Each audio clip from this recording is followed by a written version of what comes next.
Who's taking notes? Right. I have snitched. We're here today talking about rural crime at West Point in Exeter, placed here not only by the Devon and Cornwall Police, but by so many other organisations. They've invited people here to exhibit basically what they can do to crack down on rural crime. And I'm in front of Automatrics, and Richard Taylor is with me.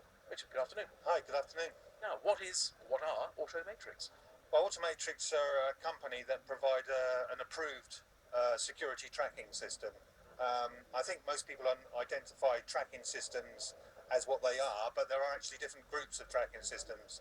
So having an approved and security tracking system is the sort of system that you need to be looking out for when it comes to theft recovery. Well, we're talking about tractors maybe going to the equator. We've just been told that there are a couple of tractors that were tracked, I think, maybe not using your device, but to Ghana and back again, and some to Georgia in Russia. I mean, how far have you tracked something?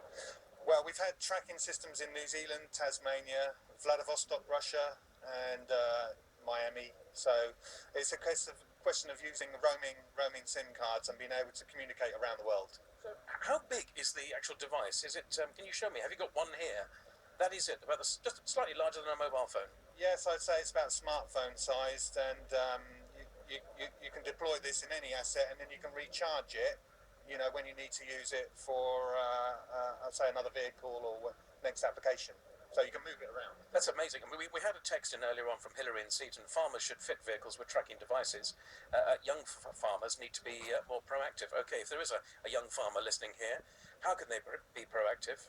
What is the sort of cost for a device like that? Well, the first place to look for when it comes to security tracking is the Thatcham website, because the Thatcham website will give you a list of all different types of approved tracking systems, not just the Automatrix system. So you've got to have choice, and then you go through the individual items that they have on the site, and if it's for agricultural equipment, they'll have a separate tick box for that type of tracker that's been approved for that service, as say compared to a marine application. So you have different applications for different devices, so they're fit for purpose basically. So Thatcham's a good place to go to. There will be something like 200 tracking suppliers in the UK, and there's only like 24 approved Thatcham ones, so that eliminates a lot of the chaff. Okay, well how long before the criminal community look for these devices and take them off the tractor or the car or the quad, or you've even got generator equipment? Well, there's no doubt about it. The criminals are quite clever these days, so they will on occasions look around for any devices. So there's a good reason to have a battery-powered device, because you can be more covert with that. It doesn't have to be wired to a vehicle battery. So if you wanted to fit it inside a block of wood or whatever you want to do to hide it away, these are the type of things you need to be looking at to ensure that the would-be thief is not going to find the device that you've paid a lot of money to install. Yeah, well, quite discreet. Have you got a laptop there? Are these the devices that you're tracking at the moment, or is that the information you can get down? I assume you can download it to any laptop, and you know where your equipment is as well. Does the person who buys this sort of advice, can they see where their equipment is as well as you as a security company? Well, that's the beauty of today's modern technology, I guess. It's all internet-based, so we can actually set up a username and a password, so a user can look up on their PC or their mobile phone. They can get onto their asset, have a look at what's going on, look at the battery life, maybe look at the positions where it's. We put a health check in every 7 days to check that the unit's commissioned okay. When we're actually doing a theft recovery situation, it's not up to the end user to track it and recover it. We do that for him with the police, but by all means they can go on and have a little view of what's going on the internet at the same time we're recovering it. I assume this is adaptable not just for rural crime. Two friends of mine are now television cameramen in London. Both have over £100,000 worth of equipment sitting there. One has got a tracker device secreted in the camera, which I think is fascinating. And you've worked with other people, haven't you? You've actually worked on Panorama, haven't you? Yes, we did the tracking project for Panorama in 2011, where we tracked electronic waste to Africa, to Ghana and to Nigeria. And that was over a period of 2 years, working with the Environment Agency and Panorama.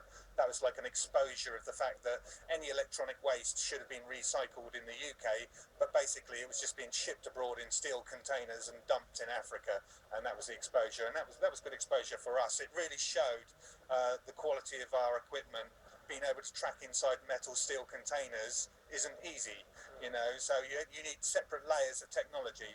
So GPS on its own isn't enough. You need to have separate layers, some of which is highly secretive, obvious reasons.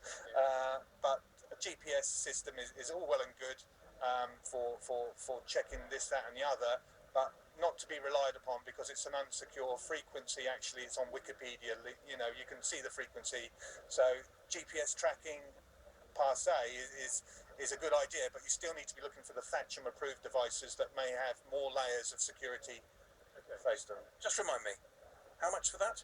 You're looking around about £250 for the hardware, and then an annual fee of sort of £100, £108 a year. We're looking at, in April, an initiative with the NFU Mutual and the National Farmers Union to have basically a specialised service, especially for that area and that community. So, and that will, you know, if the insurance company can increase their discounts, yes, and we've said that we're quite happy to reduce annual fees. So it's like win-win situation, everybody working together in the community to make it affordable. I was going to ask, do you get a discount if you've got one of those devices attached? Especially £250 to a combine harvester, which may cost over £1 million. Yes. Seems a fairly small investment. Absolutely, yeah, and even the big equipment does go walkies. Yeah, no, I was just talking to the assistant chief constable there. You know, to steal a combine harvester seems a ridiculous statement, but it has been done. Yeah, well, we've been quite successful. Even last week we had 2 arrests as well. One quad bike was recovered and one piece of plant equipment last week, and we had 2 arrests at those locations. And at one location they actually discovered a cannabis farm as well. So it's a knock-on effect. That wasn't in Devon? No, that was in Stafford and in Manchester. Is Devon a big problem for you or a big market for you? Actually, not massively so, but that we are working as well in the marine area of security. So there's been issues with marine theft and outboard engine theft and things of that nature, which again needs specialised equipment as such. So we don't hope that Devon has a major issue coming up, but of course that's why we're here. It's all promotional to let people know that there's people out there to help if they have concerns or if they get targeted. Richard Taylor, thank you very much indeed for joining us today. 0845 301 1034. We're here today at West Point in Exeter. It's a symposium basically looking at the prevention of rural crime. If you have been touched by rural crime, if you have a comment to make, 0845 301 1034. BBC Radio Devon.